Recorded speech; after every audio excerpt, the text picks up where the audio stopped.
আসসালামু আলাইকুম ওয়া রাহমাতুল্লাহ। হযরত আলী রাদিয়াল্লাহু তাআলা আনহু ছিলেন ইসলাম এবং রাশিদিন খিলাফতের চতুর্থ ও শেষ খলিফা। তবে শিয়া ধর্মমতাবলম্বিত তাকে প্রথম ইমাম হিসাবে মর্যাদা প্রদান করে। হযরত আলী রাদিয়াল্লাহু তাআলা আনহু মক্কার কুরাইশ বংশে হাশিমি গোত্রে জন্মগ্রহণ করেন।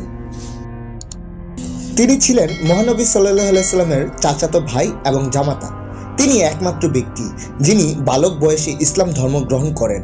হযরত আলী রাদিয়াল্লাহু তাআলা আনহু ছিলেন একজন বীর যোদ্ধা। তাকে বলা হয় আসাদুল্লাহ, অর্থাৎ আল্লাহর সিংহ। হযরত আলীকে সমর্থন কেন্দ্র করে মুসলিম বিশ্ব শিয়া এবং সুন্নি দুই ভাগে বিভক্ত হয়ে পড়ে। মুসলমানদের উপর এই দ্বিধা বিভক্তির প্রভাব ছিল খুবই ভয়াবহ। এমনকি বর্তমান মুসলিম বিশ্বে অন্যতম প্রধান সমস্যা শিয়া ও সুন্নি দ্বন্দ্ব। আজকের ভিডিওতে আপনাদেরকে জানাবো হযরত আলী রাদিয়াল্লাহু তাআলা আনহু এর বংশ তালিকা সম্পর্কে। মূল ভিডিওতে যাওয়ার পূর্বে অনুরোধ করব, যারা এই চ্যানেলটির নতুন দর্শক আছেন আপনারা দয়া করে সম্পূর্ণ ভিডিওটি দেখবেন। তার পাশাপাশি ভিডিওটি দেখে যদি ভালো লাগে তাহলে চ্যানেলটি অবশ্যই সাবস্ক্রাইব করবেন এবং পাশে থাকা বেল বাটনটি প্রেস করবেন। তো কথা না বাড়িয়ে মূল ভিডিওতে যাওয়া যাক।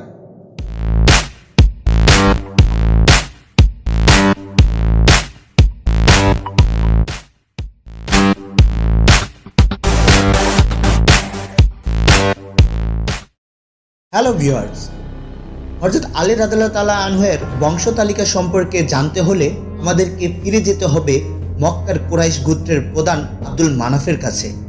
আব্দুল মানাফ ছিলেন কুরাইশ বংশের প্রতিষ্ঠাতা, ফহর তথা কুরাইশ বংশের বংশধর। কুরাইশের পূর্বপুরুষ ছিলেন আদনান, আর এই আদনান ছিলেন হযরত ইব্রাহিম আলাইহিস সালামের পুত্র হযরত ইসমাইল আলাইহিস সালামের বংশধর। এর অর্থ হলো আরব জাতির উৎপত্তি হয় হযরত ইসমাইল আলাইহিস সালামের বংশ থেকে। আব্দুল মানাফ এবং তার স্ত্রী আতিকা বিনতে মুররার 5 জন পুত্র ছিল। তারা হলেন যথাক্রমে আব্দুস শামস, বারবা, মুত্তালিব, হালা এবং হাশেম। তাদের মধ্যে বিখ্যাত হলেন আব্দুস শামস এবং হাশেম। আব্দুস শামস এর পুত্র উমাইয়ার নাম অনুসারে প্রতিষ্ঠিত হয় উমাইয়া গোত্র। উমাইয়া রাজবংশে প্রতিষ্ঠিত উমাইয়া এবং ইসলামের তৃতীয় খলিফা হযরত ওসমান রাদিয়াল্লাহু তাআলা আনহুর এই গোত্রেই জন্মগ্রহণ করেন। অপরদিকে হাশেমের নাম অনুসারে প্রতিষ্ঠিত হয় হাশেমি গোত্র, আর এই হাশেমি গোত্রে জন্মগ্রহণ করেন মহানবী হযরত মুহাম্মদ সাল্লাল্লাহু আলাইহি সাল্লাম এবং হযরত আলী রাদিয়াল্লাহু তাআলা আনহু। তাছাড়া এই গোত্র থেকে বিখ্যাত আব্বাসী রাজবংশের উৎপত্তি হয়। মক্কার কুরাইশ বংশের অন্তর্ভুক্ত অসংখ্য গোত্র থাকলেও উমাইয়া ও হাশেমি ছিল তাদের মধ্যে অন্যতম প্রধান গোত্র। আর এই দুই গোত্রের মধ্যে সর্বদা দ্বন্দ্ব ও সংঘাত লেগেই থাকত। এমনকি পরবর্তীতে ওসমানীয় রাজবংশ এবং হাশেমি গোত্র আব্বাসীয় রাজবংশের সংঘাত ইসলামী ইতিহাসকে কলঙ্কিত করেছে। আব্দে মানাফের মৃত্যুর পর তার পুত্র হাশেম কুরাইশ বংশের প্রধান নিযুক্ত হন। গোত্র প্রধান হওয়ার কেন্দ্র করে আব্দুস শামস এবং হাশেমের মধ্যে একটি যুদ্ধ সংঘটিত হয়। এই যুদ্ধে হাশেম বিজয় লাভ করেন। যাই হোক, হাশেম এবং তার স্ত্রী সালমা বিনতে আমরের 2 জন পুত্র ছিল। একজনের নাম ছিল আসাদ এবং অন্যজন ছিলেন আব্দুল মুতালিব। এই আব্দুল মুতালিব ছিলেন মহানবী হযরত মুহাম্মদ সাল্লাল্লাহু আলাইহি সাল্লাম এবং হযরত আলী রাদিয়াল্লাহু তাআলা আনহুর দাদা। অর্থাৎ আব্দুল মুতালিবের কাছে এসে মহানবী সাল্লাল্লাহু আলাইহি সাল্লাম এবং হযরত আলী রাদিয়াল্লাহু তাআলা আনহুর বংশধারা এক হয়ে যায়। শৈশবে পিতামাতাকে হারিয়ে মহানবী হযরত মুহাম্মদ সাল্লাল্লাহু আলাইহি সাল্লাম যখন এতিম হয়ে পড়েন, তখন দাদা আব্দুল মুতালিব তাকে স্নেহ মায়া মমতা দিয়ে আদর যত্ন করে লালন পালন করেন। আব্দুল মুতালিবের পুত্রদের মধ্যে অন্যতম ছিলেন হযরত আব্দুল্লাহ আলাইহিস সালাম, হযরত আবু তালিব রাদিয়াল্লাহু তাআলা আনহু হযরত হামজা রাদিয়াল্লাহু তাআলা আনহু এবং আবু লাহাব। হযরত আব্দুল্লাহ আলাইহিস সালাম ছিলেন মহানবী হযরত মুহাম্মদ সাল্লাল্লাহু আলাইহি ওয়াসাল্লামের পিতা এবং অপরদিকে হযরত আবু তালিব রাদিয়াল্লাহু তাআলা আনহু ছিলেন হযরত আলী রাদিয়াল্লাহু তাআলা আনহুর পিতা। অর্থাৎ সম্পর্ক দিক থেকে মহানবী হযরত মুহাম্মদ সাল্লাল্লাহু আলাইহি ওয়াসাল্লাম এবং হযরত আলী রাদিয়াল্লাহু তাআলা আনহু ছিলেন আপন চাচাতো ভাই। অন্যদিকে হযরত আব্বাস রাদিয়াল্লাহু তাআলা থেকে আব্বাসীয় রাজবংশের উদ্ভব হয়। এদিকে 579 খ্রিস্টাব্দে মহানবী হযরত মুহাম্মদ সাল্লাল্লাহু আলাইহি ওয়াসাল্লাম এবং হযরত আলী রাদিয়াল্লাহু তাআলা আনহুর দাদা আব্দুল মুতালিব মৃত্যুবরণ করেন। তার মৃত্যুর পর মক্কার বিখ্যাত কুরাইশ বংশ বিভিন্ন গোত্রে বিভক্ত হয়ে যায়। অতঃপর কুরাইশ বংশের অন্যতম শাখা হাশিমি গোত্রের প্রধান হন হযরত আলী রাদিয়াল্লাহু তাআলা আনহুর পিতা হযরত আবু তালিব রাদিয়াল্লাহু তাআলা আনহু। দাদা আব্দুল মুতালিব যখন মৃত্যুবরণ করেন তখন মহানবী হযরত মুহাম্মদ সাল্লাল্লাহু আলাইহি ওয়াসাল্লামের বয়স ছিল মাত্র 9 বছর। তাই হযরত আলীর পিতা হযরত আবু তালিব এবং তার মাতা ফাতেমা বিনতে আসাদ মহানবী হযরত মুহাম্মদ সাল্লাল্লাহু আলাইহি ওয়াসাল্লামের অভিভাবক নিযুক্ত হন। তার সুখ দুঃখে সর্বদা শিশু মুহাম্মদের পাশে ছিলেন। এমনকি 660 খ্রিস্টাব্দে মহানবী হযরত মুহাম্মদ সাল্লাল্লাহু আলাইহি ওয়াসাল্লাম নবুয়ত লাভের পর মক্কার কাফেরদের অমানসিক অত্যাচার ও নিপীড়ন থেকে মহানবী সাল্লাল্লাহু আলাইহি ওয়াসাল্লামকে রক্ষা করেন তিনি। কিন্তু 619 খ্রিস্টাব্দে হযরত আবু তালিবের মৃত্যুর পর মহানবী হযরত মুহাম্মদ সাল্লাল্লাহু আলাইহি ওয়াসাল্লামের জীবনের উপর দুর্দশা নেমে আসে। একই বছর মহানবী হযরত মুহাম্মদ সাল্লাল্লাহু আলাইহি ওয়াসাল্লামের স্ত্রী খাদিজা রাদিয়াল্লাহু তাআলা আনহা ও মৃত্যুবরণ করেন। আবু তালিবের মৃত্যুর পর হাশিমি গোত্রের প্রধান হন মহানবী সাল্লাল্লাহু আলাইহি ওয়াসাল্লামের অপর চাচা কাফের আবু লাহাব। আবু লাহাব হাশিমি গোত্রের নিরাপত্তা থেকে মহানবী হযরত মুহাম্মদ সাল্লাল্লাহু আলাইহি ওয়াসাল্লামকে বাহির করে দেন। এই অবস্থায় তিনি নিরাপত্তাহীন এবং গোত্রহীন হয়ে পড়েন। এই সময়টাকে মহানবী সাল্লাল্লাহু আলাইহি ওয়াসাল্লামের জীবনের দুঃখের বছর হিসেবে আখ্যায়িত করা হয়। হযরত আবু তালিব রাদিয়াল্লাহু তাআলা আনহু এবং তার স্ত্রী ফাতেমা বিনতে আসাদ এর 4 পুত্র এবং 2 কন্যা ছিল। 4 জন পুত্র হলেন যথাক্রমে তালিব, আকিল, জাফর এবং আলী। 2 কন্যা হলেন উম্মে হানি এবং জুমানা।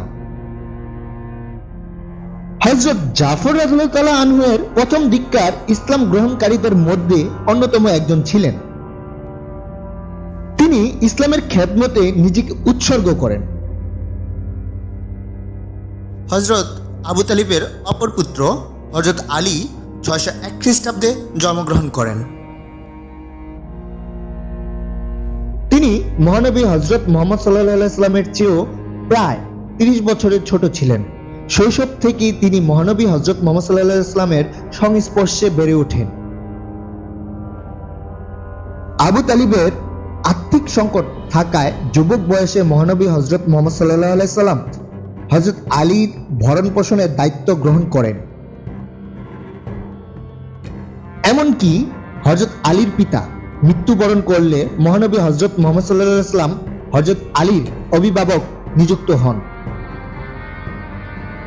622 খ্রিস্টাব্দে মদিনায় হিজরতের সময় মহানবী হযরত মুহাম্মদ সাল্লাল্লাহু আলাইহি ওয়াসাল্লাম হযরত আলীকে নিজ বিছানায় শায়িত রেখে মদিনার অভিমুখে যাত্রা করেন। হযরত আলী রাদিয়াল্লাহু তাআলা আনহু ইসলামের সেবায় সর্বদা নিজেকে নিয়োজিত রাখেন। তিনি মহানবী হযরত মুহাম্মদ সাল্লাল্লাহু আলাইহি ওয়াসাল্লামের নেতৃত্বে অসংখ্য যুদ্ধ বীরত্বের সাথে লড়াই করেন।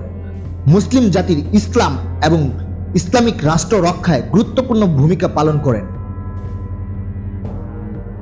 খাইবারের যুদ্ধে তার বীরত্বের জন্য মহানবী হযরত মুহাম্মদ সাল্লাল্লাহু আলাইহি ওয়াসাল্লাম হযরত আলী রাদিয়াল্লাহু তাআলা আনহুকে আসাদুল্লাহ অর্থাৎ আল্লাহর সিংহ উপাধিতে ভূষিত করেন। হযরত আলী প্রথম বিবাহ হয় মহানবী হযরত মুহাম্মদ সাল্লাল্লাহু আলাইহি ওয়াসাল্লামের ছোট কন্যা হযরত ফাতেমা রাদিয়াল্লাহু তাআলা আনহার সাথে। হযরত আলী এবং হযরত ফাতেমার 3 পুত্র এবং 2 কন্যা ছিল। তারা হলেন হযরত মুহাসিন, হযরত ইমাম হাসান এবং ইমাম হোসাইন, আর 2 কন্যা হলেন জয়নব এবং উম্মে কুলসুম। হযরত মুহাসিন শৈশবে মৃত্যুবরণ করেন, অর্থাৎ হযরত আলী রাদিয়াল্লাহু তাআলা আনহু এবং হযরত ফাতেমা রাদিয়াল্লাহু তাআলা আনহায়ের 2 পুত্র জীবিত ছিল। 656 খ্রিস্টাব্দে ইসলাম ও রাশিদিনের খেলাফতের 3য় খলিফা হযরত ওসমান রাদিয়াল্লাহু তাআলার শাহাদাতের পর হযরত আলী মুসলিম বিশ্বের 4র্থ খলিফা হিসেবে নিযুক্ত হন। তার এই খেলাফতের বছর মুসলিমদের মধ্যেই প্রথম গৃহযুদ্ধ সংঘটিত হয়, যা উষ্ট যুদ্ধ নামে পরিচিত।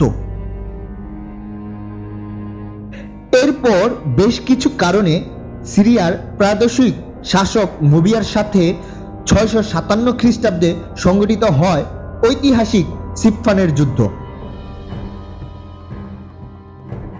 অমীমাংসিত এই যুদ্ধের পর উভয় পক্ষের মধ্যে সন্ধি চুক্তির মাধ্যমে ইসলামিক রাষ্ট্র 2টি খণ্ডে বিভক্ত হয়ে যায়। এদিকে মুবিয়া সিরিয়া ও মিশরের সার্বভৌমত্ব ক্ষমতার অধিকারী হন। অন্যদিকে ইরাক, মক্কা, মদিনা সহ অবশিষ্ট অংশে হযরত আলী রাদিয়াল্লাহু তাআলা আনহুয়ের খিলাফত অব্যাহত থাকে। 661 খ্রিস্টাব্দে হযরত আলী রাদিয়াল্লাহু তাআলা আনহু শাহাদাত বরণ করেন। হযরত আলী রাদিয়াল্লাহু তাআলা আনহুর ইন্তিকালের পর খেলাফত প্রশ্নের মুসলিম বিশ্ব দ্বিবিভক্ত হয়ে যায়। এক পক্ষ হযরত আলী রাদিয়াল্লাহু তাআলা আনহুয়ের জ্যেষ্ঠ পুত্র ইমাম হাসান রাদিয়াল্লাহু তাআলা আনহুকে খলিফা হিসেবে নির্বাচিত করে, অপরপক্ষ সিরিয়া এবং মিশরের শাসক মুবিয়াকে সমর্থন করে। ফলে খেলাফতের প্রশ্নে মুসলিম উম্মাহ ঐক্যে ফাটল দেখা দিলে মুবিয়া এবং হযরত ইমাম হাসান রাদিয়াল্লাহু তাআলা আনহুয়ের মধ্যে একটি সন্ধি চুক্তি সংঘটিত হয়। আর এই সন্ধি চুক্তির মাধ্যমে ইমাম হাসান রাদিয়াল্লাহু তাআলা আনহু মুবিয়াকে খেলাফতের দায়িত্ব প্রদান করেন। তারপর রাজনীতি থেকে অবসর নিয়ে হযরত ইমাম হাসান কুফা নগরী থেকে সপরিবারে মদিনায় গিয়ে বসবাস করতে থাকেন, আর সেখানেই তার ইন্তিকাল হয়।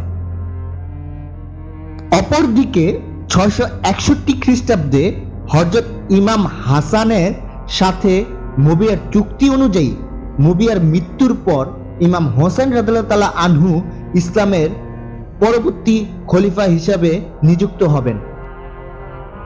কিন্তু বিভিন্ন ঘটনার প্রেক্ষাপটে মুবিয়া তার মৃত্যুর পূর্বে ইমাম হোসাইনকে মনোনয়ন না করে মুবিয়া তার নিজ পুত্র ইয়াজিদকে মনোনয়ন দান করে। ইয়াজিদ সিংহাসনে আরোহণের পর ইমাম হোসাইনকে তার আনুগত্য স্বীকার করতে বলেন। ইমাম হোসাইন তা অস্বীকার করে। এমনকি খেলাফতের দাবিকে কেন্দ্র করে ইয়াজিদ এবং ইমাম হোসাইনের মধ্যে দ্বন্দ্ব দেখা দেয়। এই দ্বন্দ্বের প্রেক্ষাপটে 680 খ্রিস্টাব্দে ঐতিহাসিক কারবালার প্রান্তরে উমাইয়া বাহিনীর হাতে ইমাম হোসাইনকে সপরিবারে প্রাণ বিসর্জন করতে হয়।